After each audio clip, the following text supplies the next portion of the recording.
매일 성경 묵상을 돕는 해설 가이드입니다. 안녕하세요. 묵상코치입니다. 함께 읽고 나눌 말씀은 요한복음 4장 27절에서 42절까지 말씀입니다. 사마리아 여인은 예수님을 그리스도로 고백합니다. 그리고 이제 그녀는 사람들에게 그리스도를 전합니다. 한 사람의 변화를 위해 쏟은 예수님의 열정이 결국 많은 사마리아인들의 회심으로 이어졌습니다. 27절에서 30절 읽겠습니다. 이때 제자들이 돌아와서 예수께서 여자와 말씀하시는 것을 이상히 여겼으나 무엇을 구하시나이까? 어찌하여 그와 말씀하시나이까? 묻는 자가 없더라. 여자가 물동이를 버려두고 동네로 들어가서 사람들에게 이르되 내가 행한 모든 일을 내게 말한 사람을 와서 보라. 이는 그리스도가 아니냐 하니 그들이 동네에서 나와 예수께로 오더라. 예수님과 사마리아 여인의 대화는 예수님이 여인에게 자신이 메시아라고 계시하는 장면에서 중단됩니다. 동네에 음식을 사러 갔던 제자들이 돌아왔기 때문입니다. 예수님의 제자들은 자신들의 선생님이 여인과 대화하는 것을 보고 깜짝 놀랐습니다. 아마도 그런 일은 쓸데없는 일이라고 생각했기 때문입니다. 하지만 스승을 존경하고 있었기에 예수님께 왜 사마리아 여인과 대화를 했는지, 무슨 이야기를 나눴는지 아무도 묻지는 않았습니다. 제자들이 질문으로 남겨둔 것이 아니라 선생님께서는 자기들에게 모르는 큰 뜻이 있을 것이라는 마음에서 그렇게 했을 것입니다. 제자들은 이 문제를 더 이상 거론하지 않습니다. 그 사이 여인은 예수님이 메시아라는 말에 감동되어 동네로 들어가 예수님에 대해서 전합니다. 이 예수님이 자신의 과거를 다 알고 말하는 사람이라고 소개합니다. 사실 예수님이 말한 것은 남편에 대한 것뿐이지만 여인은 약간 가장해서 말했습니다. 그리고 이 사람이야말로 유대인들이 기다리는 그리스도, 메시아일 것이라고 증언합니다. 이에 사람들이 예수님을 보러 동네에서 나옵니다. 여인은 계속해서 예수님에 대해서 의문을 제기하다가 이제는 자신이 아는 만큼 예수님을 증거하는 사람으로 변한 것입니다. 31절에서 38절 읽겠습니다. 그 사이에 제자들이 청하여 이르되 납비여 잡수소서. 이르시되 내게는 너희가 알지 못하는 먹을 양식이 있느니라. 제자들이 서로 말하되 누가 잡수실 것을 갖다 드렸는가 하니 예수께서 이르시되 나의 양식은 나를 보내신 이의 뜻을 행하며 그의 일을 온전히 이루는 이것이니라. 너희는 넉 달이 지나야 추수할 때가 이르겠다 하지 아니하느냐. 그러나 나는 너희에게 이르노니 너희 눈을 들어 밭을 보라. 희어져 추수하게 되었도다. 거두는 자가 이미 싹도 받고 영생에 이르는 열매를 모으나니 이는 뿌리는 자와 거두는 자가 함께 즐거워하게 하려 함이라. 그런즉 한 사람이 심고 다른 사람이 거둔다 하는 말이 옳도다. 내가 너희로 노력하지 아니한 것을 거두러 보내노니 다른 사람들은 노력하였고 너희는 그들이 노력한 것에 참여하였느니라. 이제 예수님과 제자들 간의 대화로 장면이 바뀝니다. 제자들은 예수님께 음식을 가져와서 먹기를 청합니다. 그런데 이때 예수님은 대뜸 육체를 위해 먹는 음식이 아니라 음식으로 비유되는 다른 말을 하기 시작합니다. 자신의 음식은 따로 있다는 것입니다. 물론 그것은 요한복음에서 항상 그렇듯이 먹는 음식을 가리키는 것은 아닙니다. 사마리아 여인에게 생수가 먹는 물을 가리키는 것이 아니었듯이 말입니다. 하지만 제자들은 사마리아 여인처럼 오해합니다. 그들은 먹는 음식 외에 다른 것을 생각할 수 없었습니다. 예수님은 하나님의 뜻을 행하며 그 일을 이루는 것이야말로 자신의 양식이라고 말합니다. 이처럼 예수님의 사명이 하나님의 뜻을 이루는 것이라는 것은 요한복음에서 예수님이 자주 하는 말입니다. 그러면 예수님이 여기서 왜 이런 말을 하신 것일까요? 여기서 예수님은 사마리아 선교라는 사명을 감당하고 있고 또 그 선교를 이어나갈 것입니다. 먹는 것이 중요하지만 자신의 본래 사명, 즉 하나님의 뜻을 이루는 일이 더 중요하다는 사실을 제자들에게 알려주고 싶었던 것입니다. 따라서 예수님의 양식은 사람들의 영생을 위해 진리를 증언하고 십자가의 속죄 사역을 행하시는 것입니다. 십자가에서 하나님의 사랑을 드러내셨습니다. 바로 이렇게 사명을 완수하시는 것이 예수님의 양식이었습니다. 예수님에게는 이런 양식이 그의 삶의 원동력이었습니다. 예수님이 이 땅에서 죽으신 것은 하나님의 일을 행하여 하나님의 뜻을 성취하는 것이었습니다. 이를 통해 예수님은 하나님을 영화롭게 하셨는데 이것이 그가 이 땅에 계실 때 주관 삶이었습니다. 이어서 예수님은 제자들에게 사마리아 선교를 추수로 비유하여 설명합니다. 주위를 돌아보면서 예수님은 씨가 뿌려진 땅에 추수를 하려면 넉 달이 지나야 하리라라는 것을 알 수 있지 않느냐고 말합니다. 뿌린 사람은 추수를 기대하고 있고 그때가 언제인지 알고 있다는 것입니다. 그러고 나서 예수님은 영적 추수에 대해서 말합니다. 사마리아인들이 몰려온 것을 보면서 너희 눈을 들어 밭을 보라. 희어져 추수하게 되었도다 라고 말합니다.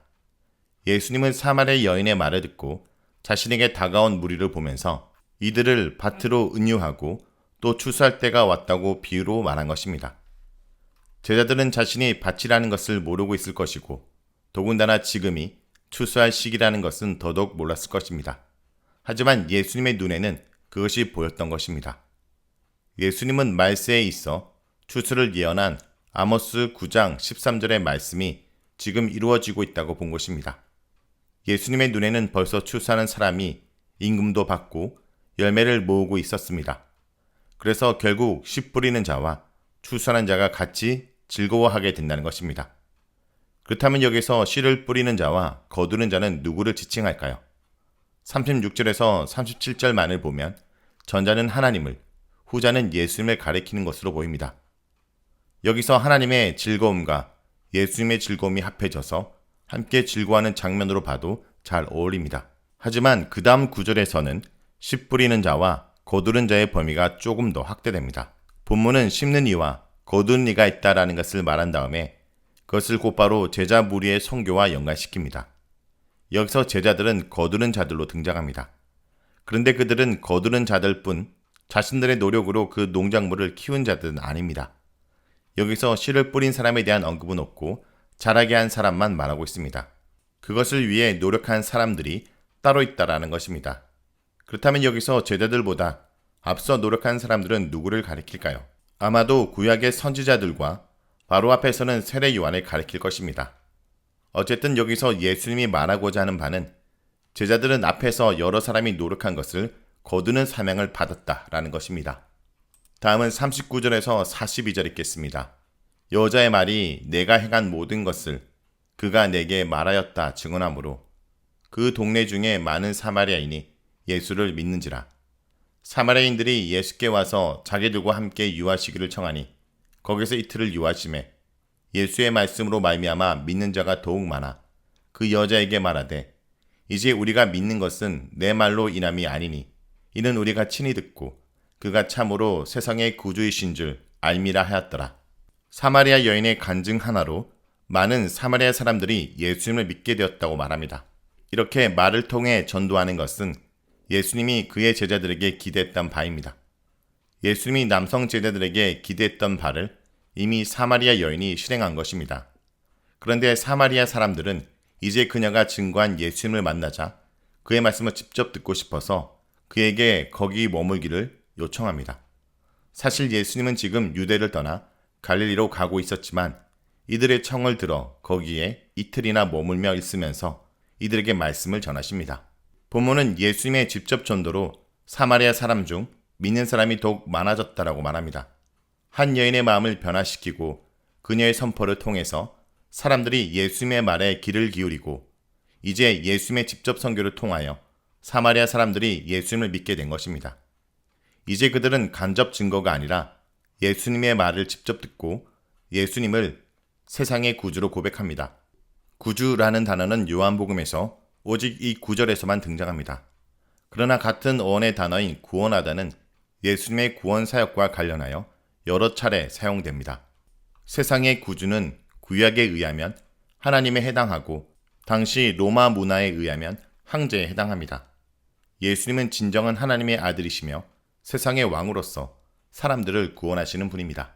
이렇게 사마리아 여인의 전도를 들은 사마리아 사람들은 그 말에 만족하지 않고 직접 예수님을 청하여 이틀을 같이 유하면서 말씀을 들었습니다.